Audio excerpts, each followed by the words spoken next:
He's a storyteller, a disc jockey, and a living, breathing encyclopedia of country music. His radio show launched careers, and his interviews remain a coveted prize for the already famous. His biography reads like a who's who: stars, promoters, DJs, music publishers, and he knows them all. Like his statue at Metro Park, Lonnie Bell has always been larger than life.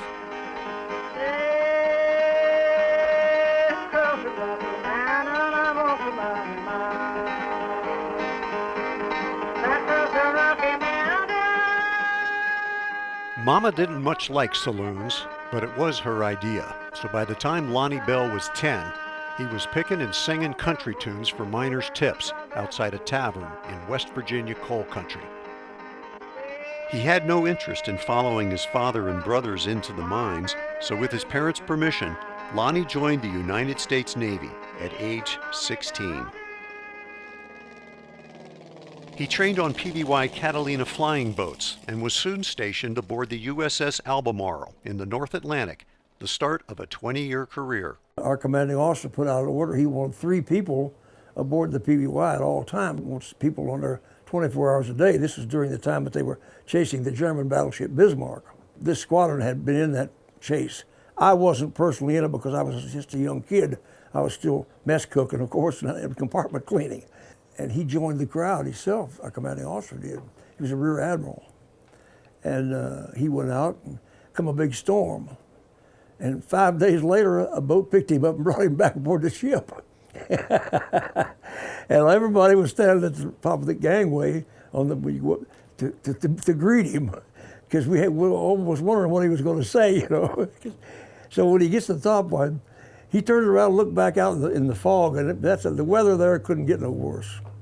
And looked back out in that fog, and he says, looked back at us, he said, I wonder what idiot gave out that order. You know, he was that kind of guy. And bless his heart, he was killed during World War II.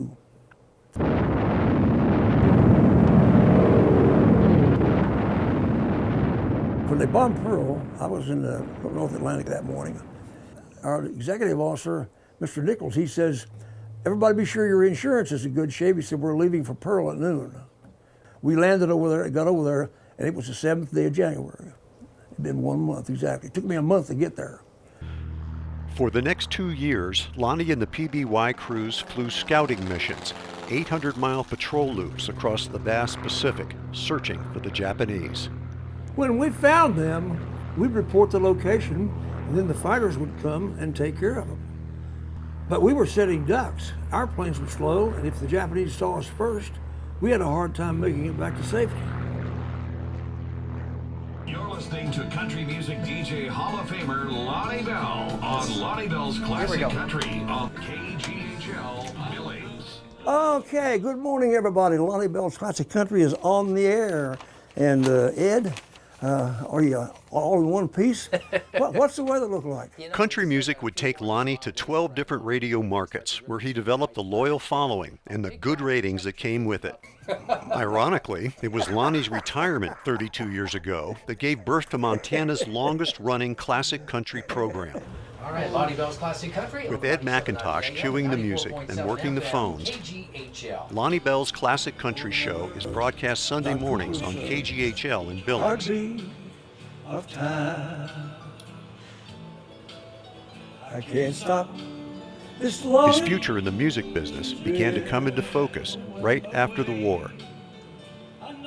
I'd been in the Navy 13 years, all through World War II, on the Berlin airlift and all such as that, and had come back to Honolulu in September 49. We wound up with not very much to do, and we were all married and had kids, most of us. But anyway, me and a guy named Davis, we started a country band. And so we started playing on the radio. But then on the first day of February 1953, the program director, a fellow named Kurt Butler, who was program director of KAHU in Kahu, they call it. Kurt says, I want you to come out and see me Tuesday because I got something for you. So Tuesday I show up out at Kahu, and he says, I want to make you a country disc jockey. So he put me on the radio.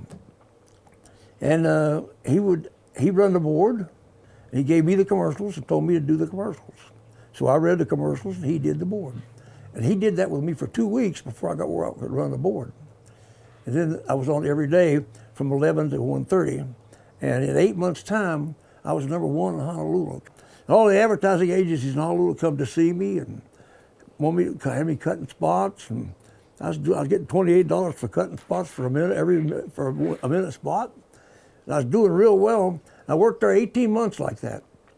A fellow named Charlie Adams called me. And Charlie Adams was a publisher. They had a song called Slowpoke, was a #1 song in 1950. And he owned that song, Slowpoke. So he heard me playing Slowpoke. You keep me waiting till it's getting aggravating, you're a slowpoke, you know. So he called me up and he says, I'm out at the Royal Hawaiian Hotel.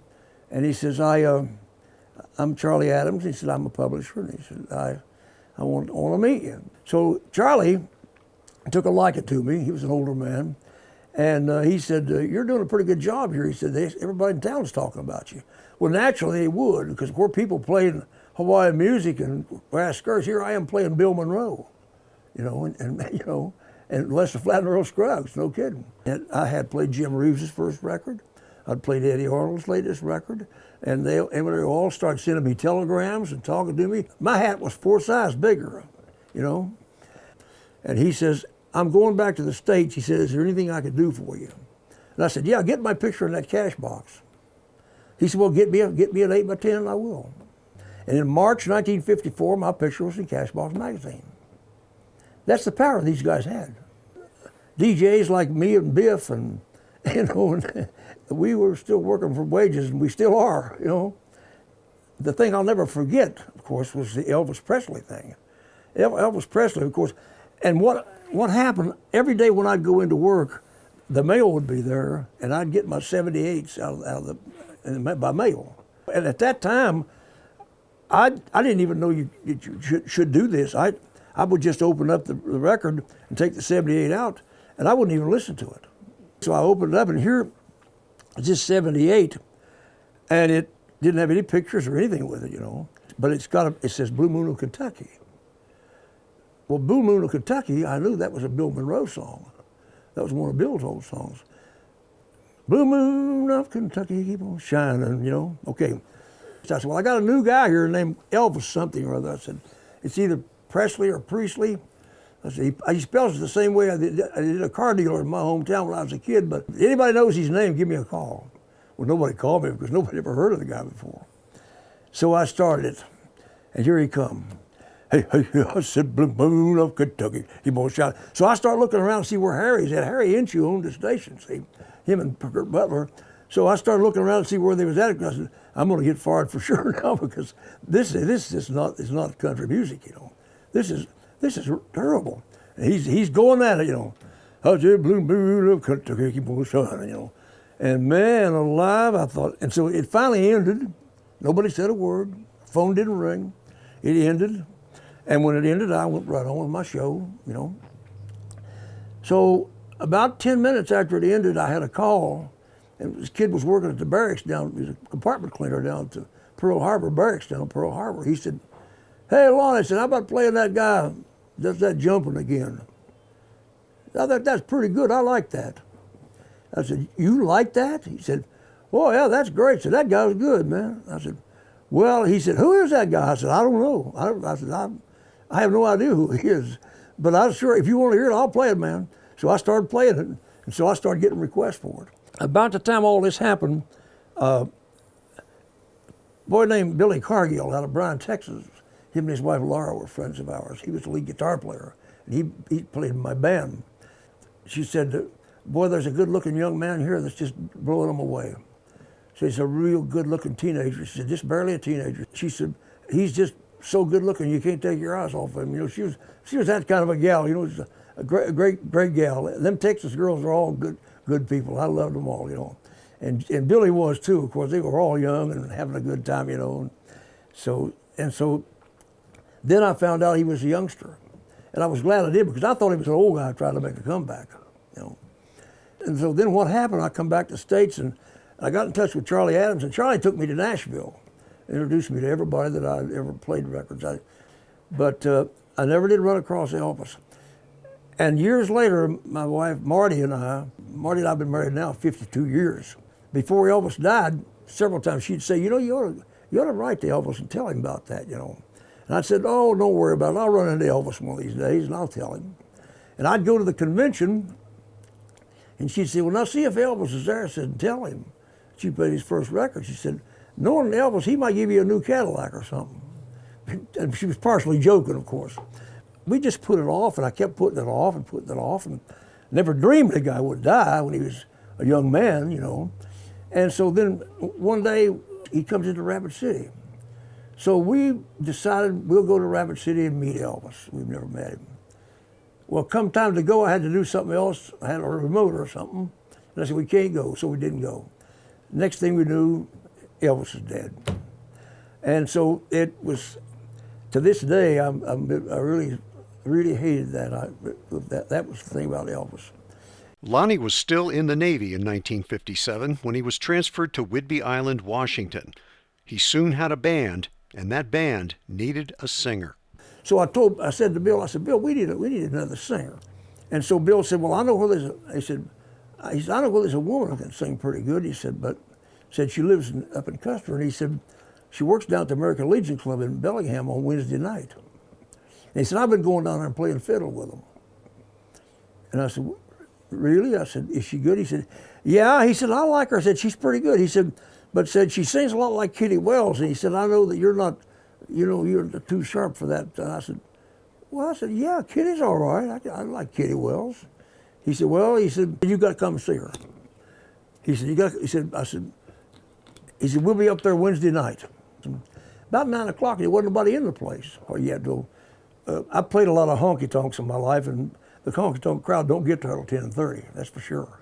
But 9 o'clock, you always pretty much start with an empty house. So finally, they brought this girl out. He brought out, Bill said, here's Loretta Lynn, we're going to bring her out. So she comes out, and she sung How's the World Treating You? And I took one look at her, and I said, holy mackerel, this girl's about 24 years old and absolutely beautiful. Long hair, absolutely, I don't know anybody in Hollywood was any prettier. She's as pretty as she could possibly get. And I thought, man, if this girl can sing at all, I'll hire her, because gee, many Christmas, she could help me pull a crowd with the Grange. So, man, she started singing, and I've never heard such singing in my life. I thought, holy, I've had nothing but sorrow since you said we were through. And I thought, gee, many Christmas, where'd they get this girl? I went plumb out of my mind. And I ran up to the bartender and I said, do you hear this girl singing? He said, yeah, I hear her every night, every Wednesday night, you know. Do you know what you're hearing? And I felt that way about her, and I played her, I hired her, took her down to my dance. She sung and she did the same thing there. Nicest kid you ever met in your life. They come to see me often. They come quite often. They come to see me in the evening, and I'd be on my show, and we'd talk back and forth live, and we'd play her tape, you know. The first thing we knew, it was number 14 in Billboard. We didn't even get a Billboard, but it was number 14 in Billboard. I retired out of the Navy, and I went to work in Spokane, and so I was doing a Sunday shift in Spokane, and here they come, and they came in and visited with me, and they was on their way to Nashville. Mr. Lonnie Bell is here tonight. Was one of the very first DJs to ever play on Lonnie's record. Please make welcome Mr. Lonnie Bell. Helping Loretta Lynn, I get asked that a lot, you know, because in Billings I introduced her, and she told people in the Alberta Bar Theater, told the audience if it wasn't for me, she wouldn't be there. Thank you. Thank you. Ever I chance to meet old friends on the street. Charlie Pride had come up to this country to play baseball, and he played for Anaconda and played for some, I think, for Great Falls, but he found out he could sing country music. Well, and he had been singing country music, and they had already picked him up in Nashville. But I don't know Charlie Pride. He's a total stranger to me. So during the fair in 1966, I was working at the old Horseshoe Club. The walls was breathing. It's midnight Saturday night on the bell on fair time. And the rodeo is in full swing, see. So there was all kinds of people. We had a packed house. And all of a sudden this fella tapped me on the shoulder. And I turned around, and it was a black man. And he said, could I sing one with your band? So I said, well, Johnny owns the club here. I said, all right, with you, Johnny? Johnny said, oh yeah, I don't care. If you don't let me sing one. Yeah, go ahead. So he goes up there and he starts singing Detroit City. Last night I went to sleep in Detroit City. Oh my God, man, you never heard such singing in your life. And Jake Ellison says to me, here's another star, man. Well, what we didn't know was the guy was already signed with RCA then. A couple of days later, Charlie shows up at the radio station and he's got his RCA record, you know. So I played his first record, and Billy's, of course, you know, which he thanks me. Every time I see him, he thanks me for doing that for him, you know. He's always been a marvelous fellow. Charlie Pride's one of the best friends I ever had. I love Charlie Pride. He's a great guy, man. He comes to Montana once a year, still does, you know. And like I say, I never really helped him all that much, but there's one good story about that. Chet Atkins was RCA in Nashville. He was the RCA producer in Nashville, and he was the greatest guitar player in the world. Everybody knows that. Chet Atkins does that. That's what Chet Atkins does, you know. And Chet, of course, produced Elvis, and he produced all the RCA stars, you know, like Bud Dolly and all of them, you know. There's a disc jockey named Tommy Kutera. And Tommy Kutera was a friend of Chet's, and Tommy Kutera was a great disc jockey, and he had a network show out of Nashville, and like something like 300 or 400 stations across the country, and had a lot of pull. It was a very, very dignified man and a wonderful fellow, and had a lot of pull. So Chet said, I got something I want you to hear, you know. I don't even know if Charlie knows this story or not. He may not even know this story. And Chet says to Tommy, he says, I got something I want you to hear. So Tommy said, well, okay, go ahead, you know. So he played Charlie Pride's tape, you know. And he said, what do you think of that guy? Tommy said, well, I think he's great. He said, I think the guy's absolutely marvelous. He said, he's just great. Chet said, if I signed him, would you play his records? Well, yeah, you doggone right I will. He said, if you knew he was black, would you play his records? Tommy said, black? Yeah, he said, he's a black man. So Tommy says, well, why not? And the rest is history. Yeah, I've been on the radio for 52 years. I came down here in 1964 and went to work at KOYN Radio, and that's like 52 years ago, you know. So I'm in my 53rd year now. I've been on the radio that long in Billings, you know. And I think a lot of the times radio was on me. I told somebody here one time, I never will forget one day I told somebody, I said, you know, when Gable blows his horn, tell him I'm at the radio station. That's where I'll be.